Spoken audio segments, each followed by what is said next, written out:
ফেসে যাচ্ছেন চিত্রনায়ক সাইমন সাদিক।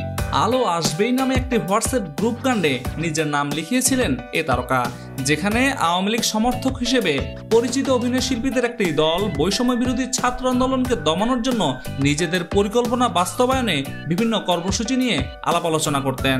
সে সময় সামাজিক যোগাযোগ মাধ্যমে পোস্ট দিয়ে তাদের সঙ্গে জড়িত ছিলেন না দাবি করেছিলেন এ তারকা। তবে সেই বিতর্ক চেপে গেলেও এবার বিতর্ক যেন পিছুই ছাড়ছে না এই অভিনেতার। গত বৃহস্পতিবার রাতে কিশোরগঞ্জ সদর উপজেলা পরিষদের সাবেক ভাইস চেয়ারম্যান ও সদর উপজেলা ছাত্রলীগের সাবেক সভাপতি রিফাত আহমেদ বচনের সাথে তাকে ঘুরতে দেখা গেছে, যিনি বৈষম্য বিরোধী ছাত্র আন্দোলনে শিক্ষার্থী জনতার উপর হামলা ও আগুনে পুড়িয়ে দুজনকে হত্যা মামলার আসামি।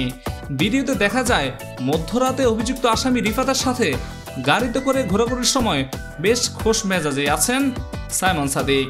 হত্যা মামলার সেই আসামির সাথে হাসছেন এবং কথাও বলছেন খোশ মেজাজেই। এই অভিনেতা আলো আসবেই গ্রুপ কাণ্ডে বলেছিলেন আওয়ামী লীগ সমর্থিত গ্রুপের কারো সঙ্গেই তিনি জড়িত ছিলেন না। তবে হঠাৎ করে কিভাবে একজন হত্যা মামলার অন্যতম আসামির সঙ্গে মধ্যরাতে ঘোরাঘুরি করতে পারে তা নিয়ে বিভিন্ন প্রশ্ন তৈরি হয়েছে। এ যেন কেঁচো খুঁড়তে গিয়ে সাপ বেরিয়ে আসার মতো অবস্থা।